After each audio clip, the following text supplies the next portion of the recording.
अस्सलाम वालेकुम, नमस्कार, सत श्री अकाल एंड गुड इवनिंग। मैं हूं आरजू काजमी और आप देख रहे हैं पॉइंट ऑफ व्यू। हमें जी ज्वाइन किया साजिद तारड़ साहब ने, बहुत शुक्रिया सर कि आज आप आए, thank you so much. Thank you. और सर, जिस वक्त हम बात कर रहे हैं उस वक्त पाकिस्तान में बहुत लोगों के नाम लिए जा रहे हैं as a caretaker prime minister, जिसमें एक नाम जो है जलील अब्बास जिलानी साहब का भी आ रहा है बार बार सामने। क्या कहेंगे आप, क्या होने जा रहा है? आरजू, मेरे ख्याल में सिर्फ मेरा नाम ही बचा है क्योंकि मैं वॉशिंगटन डीसी हूँ। बाकी सबके नाम तो आ गए हैं। तकरीबन 23 करोड़ के करीब लोग हैं। लिस्ट इतनी है, मेरा ख्याल बहुत ही ज्यादा कैंडिडेट है। इतने पाकिस्तानी पाकिस्तान में रहते नहीं है जितने नाम आ चुके हैं। लेकिन जलील अब्बास जिलानी साहब is a wonderful person. Washington DC के अंदर एम्बेसडर रहे हैं। Very good statesman, very good personality. मेरे ख्याल में कई जो दूसरे नाम इस वक्त मार्केट में सर्कल कर रहे हैं उनमें से अच्छा नाम है जिलानी साहब का। He was High Commissioner in India as well, और very well reputed person, very well reputed bureaucrat, statesman. मेरे ख्याल में ये उन नामों में से अच्छा नाम है। लेकिन कई नाम मैंने देखे हैं जो कि जिनका मेरे ख्याल में जस्टिफाई करना मुश्किल हो जाएगा। कई ऐसे नाम लिस्ट में मैंने देखे हैं कि वो लग रहा है अगर वो आए तो फिर सी पैक बंद हो जाएगा आपका फिर दोबारा। और चाइना का इस वक्त आपको साथ की जरूरत है मेरे ख्याल में। अगर देखा जाए, उन्होंने China is going through many issues internally. उनकी इकोनॉमी भी डिफ्लेशन का शिकार है। एक तो एक लफ्ज होता है इन्फ्लेशन, एक होता है डिफ्लेशन। इस वक्त वहां डिफ्लेशन का शिकार है उनका। और इस इंडियन ओशन के अंदर काफी एक्टिविटीज तेज हो चुकी हैं। उसमें एक जो मैं बताना चाहूंगा कि ईरान ने वहां पे काफी अरसे से, वो खुद ये क्लेम करते हैं कि जो ऑयल टैंकर गुजरते हैं they are violating their sovereignty. और उनका बहाना बनाकर तकरीबन 3,000 अमेरिकन जो हैं वो डिप्लॉय कर दिए गए हैं उस एरिया में, और 2 शिप हैं वो उनको डिप्लॉय किया गया है। और श्रीलंका के अंदर, श्रीलंका के साथ फ्रांस जो है वो नेवल एक्सरसाइज कर रहा है। मसल फ्लैक्स हो रहे हैं। तीसरी बात यह है कि भारत के कई retired army general they are in Taiwan. यहाँ पे ये बात है कि वो शायद they are going there and providing them the military their expertise. तो इस वक्त काफी इस खित्ते के अंदर काफी जो है वो गर्मी सर्दी चल रही है। और इसमें जो China is desperate as well.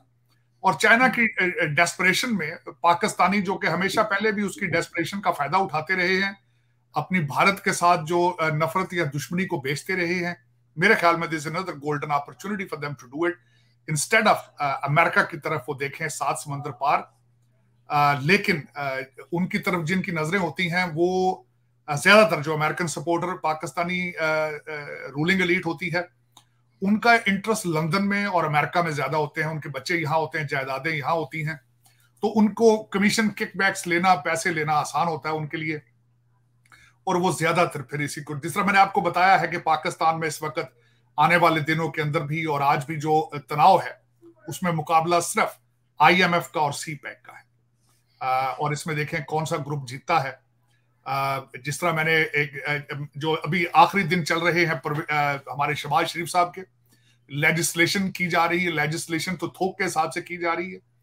जिस तरह अदालतें 16 मिनट में 16 जमानतें देती थी, इसी तरीके से इन्होंने 16 मिनट में 50-50 फैसलों के ऊपर लेजिस्लेशन की है, जिसमें एक बड़ी इंटरेस्टिंग मुझे लगी खासकर। उसके पीछे IMF की डिमांड है कि उन्होंने कहा है कि PIA और दूसरे जो आपके एयरपोर्ट्स हैं और रोजवेल्ट होटल, इसको फौरन आप ऑफलोड करें, इसको बेचें, प्राइवेटाइज करें, बेचें इनको।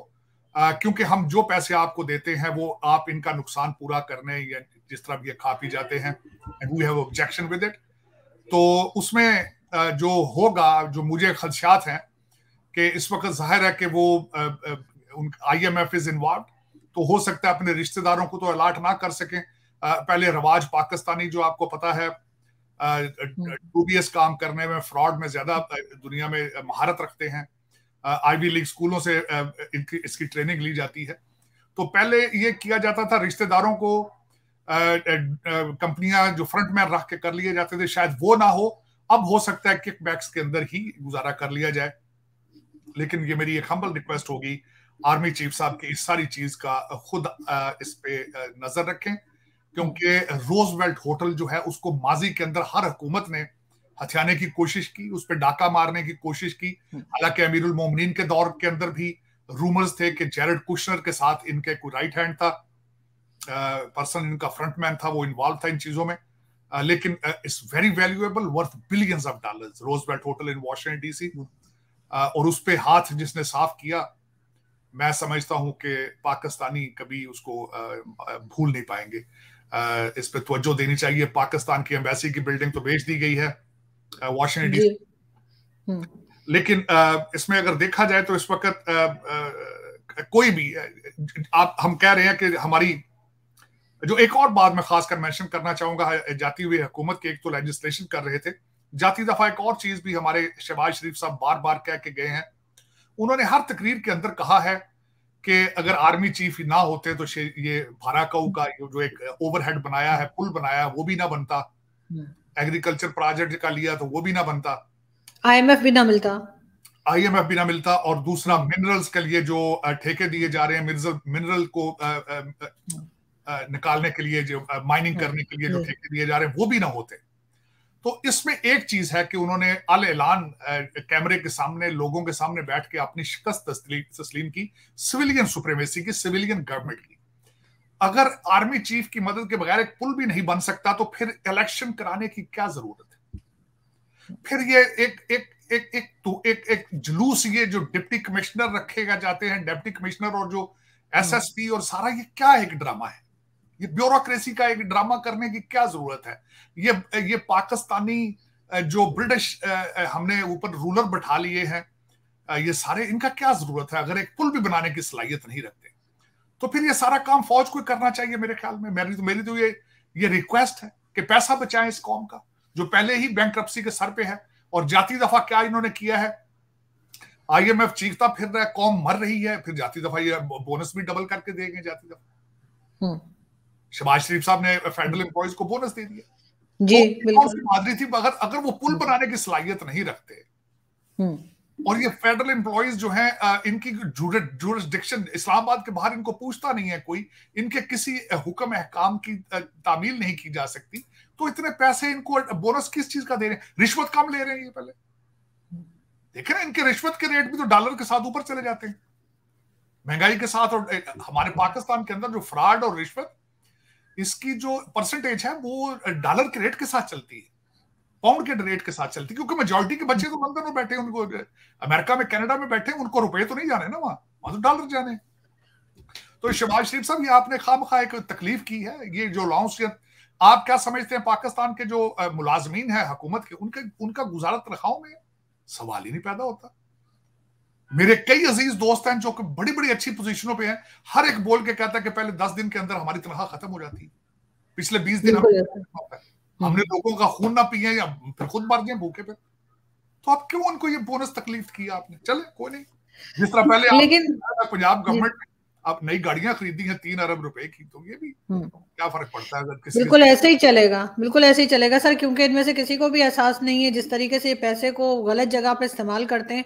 लेकिन सर, जिलानी साहब की बात आपने की कि वो भारत में भी रह चुके हैं, लेकिन सर हमारे भारतीय दोस्त जिनसे 2-4 से मेरी बात हुई आज, वो लोग तो इतने खुश नहीं है कि अगर ये केयरटेकर प्राइम मिनिस्टर के तौर पर आते हैं। इतनी अच्छी इनकी कोई रेपुटेशन नहीं है भारत में अगर बात की जाए।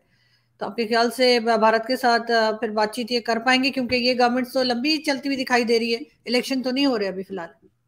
देखिए, भारत के साथ रिलेशनशिप जो है वो सिर्फ वो इंसान कर सकता है जिसको पाकिस्तान का कोई दर्द हो, पाकिस्तान का फायदा सोचता हो, पाकिस्तान का सर्वाइवल सोचता हो, पाकिस्तान की तरक्की सोचता हो। भारत के साथ सिर्फ वही नेगोशिएट कर सकता है, क्योंकि भारत के साथ ट्रेड आपकी जरूरत है।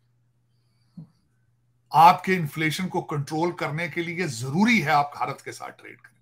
ट्रेड तभी होगा जब आपके उनके साथ कोई रिलेशनशिप हो।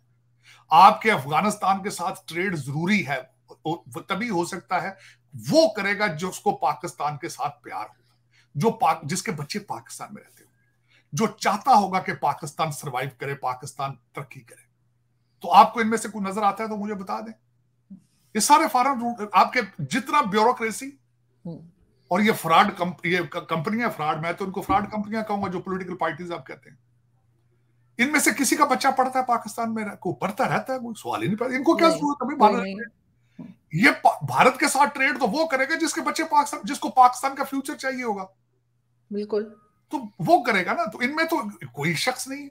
हाँ, मुझे उम्मीद ये जरूर है, अपने नए आर्मी चीफ से मुझे उम्मीद है, और वो भी अगले दिन उस मीटिंग में बैठे थे जब शहबाज शरीफ साहब ने फरमाया था कि हम भारत के साथ ट्रेड चाहते हैं। तो अल्टीमेटली ये बड़ी मुझे अच्छी लगी थी बात कि at least he is on the same page कि भारत के साथ ट्रेड जरूरी है और वही करेंगे, और उन्हीं का ये पोर्टफोलियो भी है और वही ये सलाहियत रखते हैं। मेरे ख्याल में आगे आने वाले दिनों में अब ये डिपेंड करता है कि भारत, क्योंकि वो अमेरिकन इस वक्त उनके साथ है, इस वक्त आइदर उनको सूट करेगा नहीं करेगा, पॉलिटिकल उनके हालात क्या हैं, उनके पास वो चाहेंगे, वो ट्रस्ट करेंगे नहीं करेंगे, ये उन पर डिपेंड करता है। ये वन वे स्ट्रीट तो नहीं है, जब भी दो मुल्कों के दरमियान बात होती है तो it's a two way street.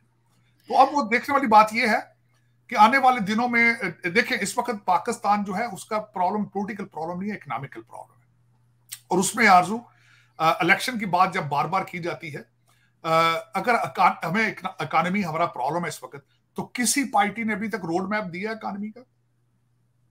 किसी ने नहीं दिया सर।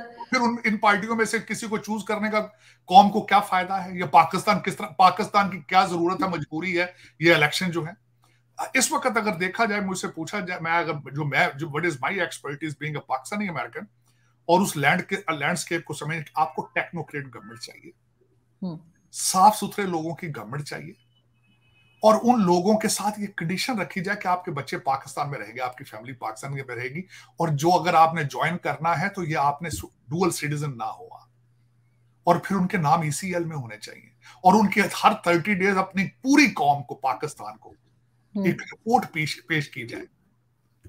ये और दो, एक मैं खास कर ये रिक्वेस्ट करना चाहूंगा, हमेशा मैंने जिंदगी में कई बिजनेस प्लान बनाए हैं, जब भी आपको बिजनेस प्लान बनाते हैं आरजू, उसमें दो चीजें बड़े की कंपोनेंट्स होते हैं, शॉर्ट टर्म गोल और लॉन्ग टर्म गोल। एक साल का पीरियड हो तो उनको 365 डेज उनके सामने होने चाहिए, उसके घंटे निकाल के अपने सामने रखें, और कौम को बताएं कि 90 डेज क्वार्टरली हमारा क्या गोल होगा, और फिर क्वार्टरली कौम के सामने नक्शा रखा जाए कि ये टारगेट हमने अचीव किए हैं, ये मिस किए। और एक इकोनॉमिक इमरजेंसी की जरूरत है पाकिस्तान के, लग्जरी गुड्स वो तो है, बिल्कुल सर, वो तो डेफिनेटली है। फ्रॉड को बंद किया जाए, और उसके बाद ये है कि जो 10,000 लोगों की ईसीएल लिस्ट होनी चाहिए कि अगर जाना है तो पैसे अपने दे के जाओ, जो तुम्हारे ऊपर एलिगेशन है, भागना है हम तुम्हें जाने देंगे भाई, हम तुम कैद नहीं रख सकते, पैसे दे के जाओ तुम्हारे ऊपर जो एलिगेशन है। ये जो लोग बोरियां भर भर के रोजाना उड़ रहे हैं प्राइवेट प्लेन्स में, ये जब तक ये कोई रोकेगा नहीं आरजू, ये मुल्क आके नहीं चल सकता।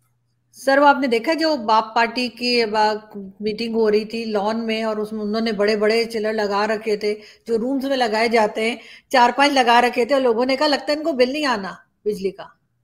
देखें, कल सबसे बड़ी बात तो यह है कि आखिरी तकरीरें हो रही थी, उसमें हमारे ख्वाजा आसिफ साहब ने फ्लोर पे खड़े होकर बताया है, फ्लोर पे खड़े होकर उन्होंने कहा कि ये सियासी अदालतें जो हैं, मैं बस शॉक्ड, ये सियासी अदालतें हैं, इनके अंदर कौन कौन से अरबपति जो पाकिस्तान के मालिक हैं, उन्होंने कितने कितने पैसों का स्टे ले रखा है, और ये जो हमारी रॉयल जुडिशरी है उस पर कोई काम नहीं कर रही।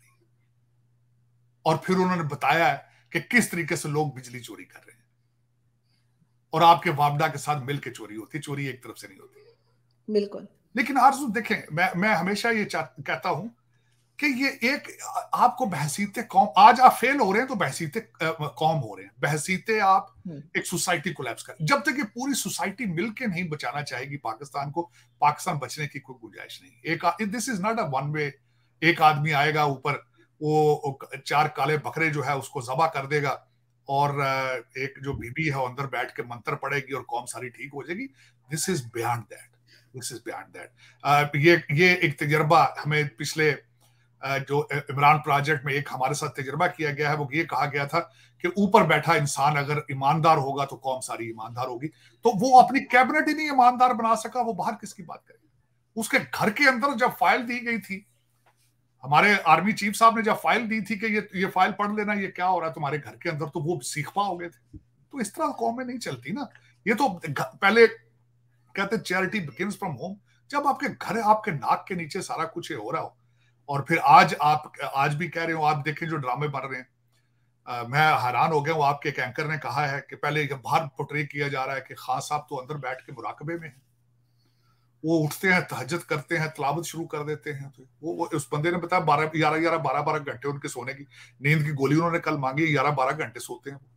ये उनको रिकॉर्ड सामने रखा है उन्होंने जेल का, बाहर पोर्ट्रे कर रहे हैं। उन्होंने कहा है, एक बंदा आता है वो कहता है मैं कौम के लिए सारी जिंदगी जेल पड़ा रहूंगा, मुझे सी क्लास छोड़ के डी क्लास दे दो। साथ उधर हाई कोर्ट के अंदर जा साथ ही एप्लीकेशन दे देते हैं कि मुझे अडयाला जेल जाया जाए, मैं यहां बेजार हूं, मुझे फलां चीज दी जाए। फिर उधर से आते हैं, मुझे निकालो, मैं तो मर रहा हूं यहाँ पे। कभी कहते मक्खियां, कभी मच्छर। लेकिन इस वक्त ये जो ड्रामा हो रहा है पूरे कौम के साथ,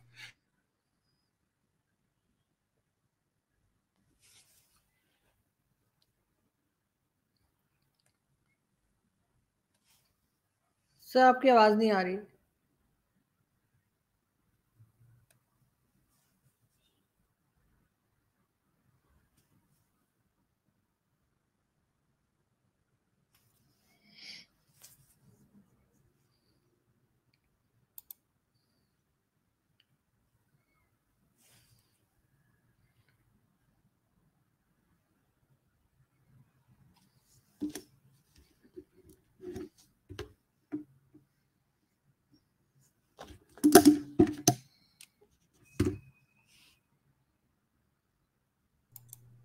जी जी सर, कनेक्शन टूट गया था, कोई बात नहीं सर। वो ड्रामा का आप बात कर रहे थे जो कॉम के साथ हो रहा है। तो देखिए वो एक जो खास कर एक ऐसी ट्रेनिंग कर दी है कि अगली कौम भी ऑलमोस्ट हैंडीकैप हो चुकी है। उनको ट्विटर पे बता दिया। देखिए मुझे अभी तक वो बच्चा जो याद आता है, क्या नाम उसका, दुरानी था, जो कोर कमांडर, अच्छा पढ़ा लिखा लड़का था, उसके माँ बाप रोते चीखते फिर रहे हैं। बल्कि एक बड़े अच्छे जर्नलिस्ट ने कल आर्टिकल लिखा है कि इस वक्त कौम का बाहर ना निकलना क्या वजह क्या है। आपकी इतला के लिए मैंने पहले भी कर्ज किया था, सिर्फ 21 पुलिस वाले, 21 वकील निकले थे गुजरांवाला कचहरी में, वो भी कंपाउंड से बाहर नहीं गए थे। तो उन्होंने जो आर्टिकल लिखा है बहुत खूबसूरती के साथ लिखा है। उन्होंने कहा कि उन्होंने पहले तो ये बताया कि ये मर्द शनास नहीं है, जो फ्रॉडिये आगे पीछे अपने साथ इकट्ठे कर लेते हैं, और दूसरा उन्होंने कहा ये वफादार नहीं, किसी के साथ वफा नहीं करते। और फिर उन्होंने मिसाल दी कि वफादारी का हालात देखें कि अपने वर्कर्स, जो कि जिस तरह उस बच्चे की तरह जो कोर कमांडर के घर में घुस गया था, वैसे बच्चों को इन्होंने कहा ये तो हमारे लोग ही नहीं, तो एजेंसियों के लोग हैं। फिर जो बच्चे जेलों में पड़े हैं, उनकी कोई लीगल फीस, किसी वकील की फीस नहीं दी उन्होंने। फिर जिनके वो वाहिद कफील थे घरों के, उनके फाके घरों में हो रहे हैं, इन्होंने किसी को एक पैसा नहीं दिया। और उसके साथ 7 अरब रुपया जो टिकटों की मद में इन्होंने लिया है, वो किसी को पता ही नहीं है, वो थैले भर के कौन ले गया, भाग गया। बिल्कुल। तो ये कौम के साथ एक बहुत बड़ा मजाक किया गया है, मैं समझता हूं। खुदा ना करे किसी और मुल्क के साथ हो, लेकिन इसकी भी अकाउंटेबिलिटी होनी चाहिए। जिन्होंने ये इमरान प्रोजेक्ट लॉन्च किया था, अकाउंटेबिलिटी तो खैर आज एक और खबर भी थी कि हमारे इनके जो फाउंडर थे पीटीआई के, एक आर्मी जनरल थे, उनके भाई के ऊपर एलिगेशंस आ चुकी हैं। चकवाल में उनकी इन्वेस्टिगेशन हो रही है, पता नहीं कितने जमीनों का चक्कर उनका भी था, उसकी भी इन्वेस्टिगेशन हो रही है। अब मैं दिल तो ये करता है कि पाकिस्तान के अंदर, जो कि मेरी मादरे मिल्लत है, वहां पे अकाउंटेबिलिटी क्रॉस द बोर्ड हो। जिन्होंने भी इस मुल्क को लूटा है, सबको जिम्मेदार ठहराया जाए, और आगे इसकी बुनियाद ईमानदारी पे रखी जाए। लोगों को पाकिस्तान बना के दिखाएं, लोगों को पाकिस्तानी बनाएं, क्योंकि इस वक्त पाकिस्तान को सिर्फ पाकिस्तानी बचा सकते हैं, कोई दूसरा नहीं बचा सकता। बिल्कुल ऐसा ही है सर। बुशरा बीबी के भी डिफरेंट किस्म के स्कैंडल्स सामने आ रहे हैं, जिसमें वो जमान पार्क में कुछ लड़कियों का भी जो है जिक्र किया गया। लेकिन उसके साथ साथ लास्ट में मैं आपसे ये भी पूछना चाहूंगी, आर्मी चीफ की बात अगर हम करें तो अफगानिस्तान को भी उन्होंने जो है 2 टोक अल्फाज में कहा है कि ये जो टेररिज्म हो रही है पाकिस्तान में, उसको कंट्रोल करने के लिए भी बात की है। आरजू आर्मी चीफ साहब ने पेशावर में एक इवेंट में उन्होंने कहा है कि ये तालिबान की तरफ से ये अफगानिस्तान की सरजमीन इस्तेमाल हो रही है पाकिस्तान के लिए, और ये दोहा एग्रीमेंट की खिलाफ वर्जी है। लेकिन ये बात सिर्फ स्टेटमेंट की हद तक नहीं है। एक दफा पाकिस्तान के अंदर से जब ये मार के लोग जो हैं वो तालिबान वो अपने वापस जा रहे थे, जिसके ऊपर आपको याद होगा इन्होंने चेज किया था F-16 के साथ, और बहुत वावेला किया गया था कि क्यों इन्होंने किया। आपको सेम तरह, उसी तरह का एक सख्त स्टैंड लेना होगा अफगानिस्तान के खिलाफ, आप हमेशा उनके साथ बात करते हैं, हाथ आप पीछे दोनों अपने पीछे बांध लेते हैं, क्योंकि इस वक्त 70 लोग, ये जरा सोचें, 70 बच्चों के बाप मर चुके हैं, 70 माओं के बच्चे मर गए अगले दिन फजलुर रहमान साहब के जलसे में। आप इससे आगे क्या देखेंगे? आप you have to send the strong message then the Doha agreement. ये तो अमेरिकन भी यहां बात करते हैं ना, दोहा एग्रीमेंट की वायलेशन। वो तो दर हकीकत दोहा एग्रीमेंट तो अमेरिकन के साथ उन्होंने किया था, वो तो भाग के चले गए यहां से। इस वक्त मार तो आप खा रहे हैं। 70 जो वहां फौत हुए हैं तो पाकिस्तानी। तो आर्मी चीफ साहब को भी चाहिए कि स्ट्रॉन्ग मैसेज भेजें, उसके बगैर गुजारा नहीं है। ये जिस तरीके से आप अफगानिस्तान को भी लवी डवी करके कहते हैं कि हम, आपने ये किया तो हम नाराज हो जाएंगे आपसे, तो इससे बात आगे जा चुकी है। तो सर हमने भी तो बहुत गेम खेली है ना, हमने भी तो डबल गेम खेली अफगानिस्तान के साथ। वो हमने उनकी, आपने देखे, वो तो तभी तो वो कैसे भूलेंगे? जिस तरीके से मैंने आपको पहले भी एक दफा कहा, जितनी नफरत इस वक्त बंगाली आपसे करते हैं, उतनी ही नफरत अफगानी बच्चे आपसे करते हैं, क्योंकि उनको बताया गया है कि आपके इंटरेस्ट को पाकिस्तान ने बेचा है। और इसमें कोई ढगी छुपी बात नहीं है। आपने लंदन में प्रॉपर्टियां, टोरंटो के महल्लात जो हैं, वो रुपयों से नहीं खरीदे, ये अमेरिकन डॉलर से आए थे। और अफसोस के साथ कि वो कंटेनर्स में जाते थे, डॉलर इतने गए वहां पे, और आपने भरपूर फायदा उठाया उसका। और सबसे बड़ी वजह यह है कि उन्हीं डॉलरों के तो आज भी गश पड़ रहे हैं आप, कि किसी तरीके से फिर डॉलरों की बारिश हो। लेकिन अब कोविड के बाद दुनिया सारी इकानमी खराब है, पूरा दुनिया का इस वक्त फोकस देखें ना, कहीं और भी जाना था ना। आप जो इस वक्त आप करते रहे हैं, आजकल वो यूक्रेन में हो रहा है। वो यूक्रेन का जो इस वक्त जो प्रेसिडेंट है डिफेक्टो किस्म का, ही वाज कमेडियन। आप फ्यूचर में देखेंगे he will be the one of the richest person. वो जो पैसा अमेरिकन डॉलर जा रहे हैं वो सारे दुबई लेके जा रहे हैं, लंदन लेके जा रहे हैं, वहां पे भी बड़े बड़े बैठे हैं इस वक्त फ्राडी। जिस तरीके से आपने प्रॉपर्टियां बनाई हैं, अब यूक्रेनी बना रहे हैं।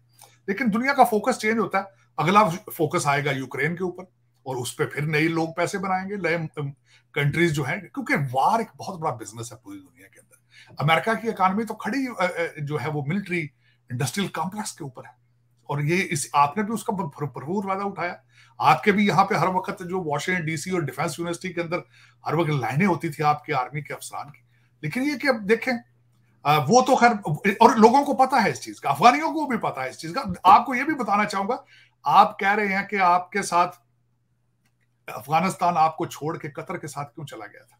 फाइनल नेगोशिएशन डिस्कशन कतर ने की थी, आपके ऊपर एतमाद नहीं था।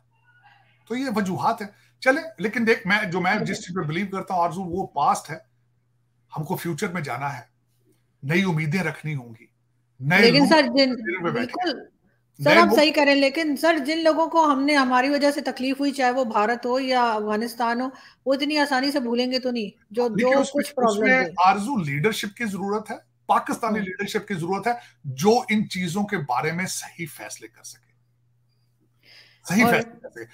अफगानिस्तान के केस में कहते हैं ना, स्टिक एंड कैरेट पॉलिसी रखनी चाहिए, कि उनको पता हो कि इनके साथ मैस भी नहीं करना, और साथ आप उनके ट्रेड भी करें। मैं हमेशा इस चीज की मिसाल देता रहता हूं, आप भारत और चाइना के रिलेशनशिप देखें, बॉर्डर कॉन्फ्लिक्ट भी है, एक दूसरे के सामने फौजें भी खड़ी हैं, लेकिन ट्रेड भी हो रहा है। अमेरिका के हालात देख लें, अमेरिका इस वक्त चाइना को सख्त उसके खिलाफ सैंक्शन भी लगाना चाहता है, और भी कुछ कर रहा है, लेकिन ट्रेड फिर भी हो रहा है। आपको ये अप्रोच रखनी होगी, आपको नेगोशिएशन भी शुरू करनी होगी, हालात ठीक करने की तरफ जाने की कोशिश करनी चाहिए, लेकिन trade is very important for you. Sir major Gaurav Arya का कहना है कि पाकिस्तान गरीब मुल्क नहीं है, मिसमैनेज है। आपके ख्याल से बात है? मैं बिल्कुल एग्री करूं। आपको इस IMF के पैकेज की कोई जरूरत नहीं थी, फ्रैंकली स्पीकिंग। आपके पास, आपकी जो रूलिंग एलीट है, उसके पास इतना पैसा, अब इस्लामाबाद के जिस शहर में आप बैठी हैं, इनकी घरों की बेसमेंट डॉलरों पाउंडों से भरी पड़ी है। अब तो बैंकों में भी नहीं रखते ना, वो तो अब सराहने और रजाइयां तो छोटी पड़ चुकी हैं, अब तो बेसमेंटों में रखे हुए जो अफसरान हैं, ये सारे आपके जो करप्ट लोग हैं, इन्होंने तो इनकी बेसमेंटों में डॉलर, मैंने आपको बताया था, जरा निकल के बाहर देखें। आप ये देखें, V8 गाड़ी, जिसको V8 आप कहते हैं, जो टोयोटा लैंड क्रूजर या लेक्सस होती है, वो 8-10 करोड़ की है। बिल्कुल। किसी F8 के, F7 के घर के बाहर जाए, 6 खड़ी है वहां पे। ऐसा ही है। पेट्रोल जितना मर्जी महंगा हो जाए, कभी आपने देखा है कभी पेट्रोल पंपों के ऊपर लाइन कम हो? बहुत पैसा आपके पास, बहुत पैसा, क्योंकि आपको कोविड का दिया गया पैसा आपने वो असली जगह नहीं पहुंचाया। आपको अफगानिस्तान के लिए अमेरिका का पैसा आया कंटेनरों में, वो असली जगह नहीं पहुंचा, तो वो कहां है? वो पैसा लाहौर, कराची और इस्लामाबाद और पेशावर पड़े। हो सकता है क्वेटा में भी हो, वहां चमनजार कॉलोनी में कुछ हो, लेकिन ज्यादातर आपके यहाँ इस्लामाबाद और लाहौर में है, कराची में है। और ये सारा बिल्कुल उनकी बात से मैं एग्री करूंगा। आपको आईएमएफ के पैकेज की कतई जरूरत नहीं थी। हाँ, महंगी गाड़ियां लेनी है, जो आपका रूलिंग एलीट है, उनके बच्चों ने लंदन में शॉपिंग करनी होती है, और वहां भी महंगाई बहुत हो चुकी है, और वो रुपयों से नहीं होती। तो ये सिर्फ उनके लिए आईएमएफ का पैकेज लेते हैं, वरना आपको जरूरत नहीं है। और आज मैं गारंटी कर देता हूं, मैंने ट्वीट किया था कि 25 करोड़ लोगों को किसी ने बताया कि आईएमएफ का पैकेज जो आया है, ये पैसा आया कहां जाएगा, ये हमने कहां किया है, किधर किया है? कोई है मर्दे मोहम्मद, कोई एक इंसान इस वक्त पाकिस्तान में जो बताए, एक सफेद कागज के ऊपर कह लिख के कि ये पैसे लिए हैं, क्या है, किसको दिए? बिल्कुल नहीं। लेकिन सर मेरा ख्याल है आईएमएफ नजर रखेगा कि पैसा कहाँ जा रहा है। लेकिन सर जाते जाते क्या उसमें आरजू एक चीज ना, आईएमएफ को सिर्फ एक फिक्र होती है, सबसे बड़ी फिक्र क्या होती है उनको? देखिए, पाक आपको अभी भी अमेरिकन जो है वो पीनट्स वगैरह फेंकते हैं सिर्फ इसलिए क्योंकि you have told the world we are atomic power. अगर ना होते तो आपको क्या, आप जिस तरह नेपाल को डील करते हैं, वो जिस तरह आपको बर्मा को डील करते हैं, उसी तरह आपको भी देखना था आपके पास कौन से सुरखाब के पर लगे हैं आपको। उसके लिए वो थोड़े बहुत पीनट आपको फेंकते हैं आपके एटॉमिक। उसके लिए सबसे बड़ा एतराज आईएमएफ को ये होता है कि हमारा पैसा चाइना को ना जा रहा हो, आप हमसे पैसे लेके चाइना के कर्जे जो है वो ना दे रहे हैं। उनको इतराज था उस पर, उन्होंने कहा भी, कई दफा इतराज किया भी है, लेकिन आज भी वो आपको उतने ही पैसे दे रहे हैं कि आप ना मरे ना जिंदा रहे, इतने ही पैसे। लेकिन वो पैसे आपको चाहिए नहीं है। मैं मेजर साहब से एग्री करूंगा, ये आपको आपकी शॉपिंग के लिए पैसे हैं। वो पाकिस्तान, मुझे नहीं ख्याल वो पाकिस्तान पैसे पहुंचे भी हों। वो यहीं से ही, हाँ, वाशिंगटन डीसी आईएमएफ का ऑफिस है, वो यहां से निकल के हो सकता है न्यूयॉर्क किसी बैंक में चले गए हों, या न्यूयॉर्क से लंदन लॉयड एंड लॉयड चले गए हों। इससे आगे कहां जाने उन्होंने। माजी में भी इस तरह होता रहा, आज भी यही होता होगा, क्योंकि पाकिस्तान में पाकिस्तानी कोई नहीं। सबसे बड़ी बात यह है कि पाकिस्तान के अंदर पाकिस्तानी कोई नहीं। मेजॉरिटी लोग जो है, मेजॉरिटी में सारे तो नहीं कह सकता, गले पड़ जाएगा सारा कुछ, लेकिन ये कि मेजॉरिटी लोग फ्रॉडी है, मेजॉरिटी लोग दो नंबरी, शॉर्टकट मारने के चक्कर में मेजॉरिटी ऑफ देम उसमें, और फिर वो चला रहे हैं, कर रहे हैं अपनी कोशिश। हर इंसान लूटने की कोशिश कर रहा है। सर जो ऐसा नहीं करता उसको यहाँ पे लोग बेवकूफ समझते हैं कि ये बहुत बेवकूफ है, ये ऐसा नहीं कर रहे। ये बुज़दिल है, बेवकूफ है। सर बुशरा बीबी भी, मेरे कई दोस्त हैं जो बेचारे अच्छे करैक्टर के अफसरान हैं, उनके बारे में हल्का बात यही है, मुलाजमीन उनकी इज्जत नहीं करते, सलाम नहीं करते उनको, ऐसा ही से गुजरते पीछे ताने मारते, कहते हैं देखो डरपोक जा रहे। मेरा एक दोस्त था, बहुत ईमानदार था, उसके बारे में मशहूर था, वो कहते थे इससे काम पड़ गया 3 महीने की छुट्टी ले लेता है। ऐसा ही होता है। लेकिन सर क्या बुशरा बीबी भी अरेस्ट होंगी? होना तो चाहिए, क्योंकि वो इमरान प्रोजेक्ट, इमरान प्लान और इस बड़े फ्रॉड का एक बड़ी स्कीम का हिस्सा थी, और उनके ऊपर एलिगेशंस मौजूद हैं। अकॉर्डिंग टू लॉ मेरे ख्याल में लग तो यही रहा है कि इसी वजह से रज़मान पास से नहीं निकल रही। हालांकि उनको इजाजत दे दी कि खान साहब से मुलाकात की, लेकिन क्यों नहीं आ रही? उन्हें खौफ है कि रास्ते में मुझे गिरफ्तार कर लिया जाएगा। बिल्कुल ऐसा ही है। लेकिन सर बहरहाल नजर रहेगी हमारी न्यूज पे, और जैसे ही केयरटेकर गवर्नमेंट आती है तो हम फिर आपसे बात करेंगे और देखते हैं कि कौन कौन आता है, किस किस की लॉटरी निकलती है। जैसे आप कह रहे हैं कि बस शायद आपका ही नाम रह गया, बाकी सब के आ चुके हैं। आप कहते कौन बनेगा मिलियनर, आज उसका फाइनली चल रही है। बिल्कुल ऐसा ही है सर। बहुत शुक्रिया कि आपने ज्वाइन किया। Thank you.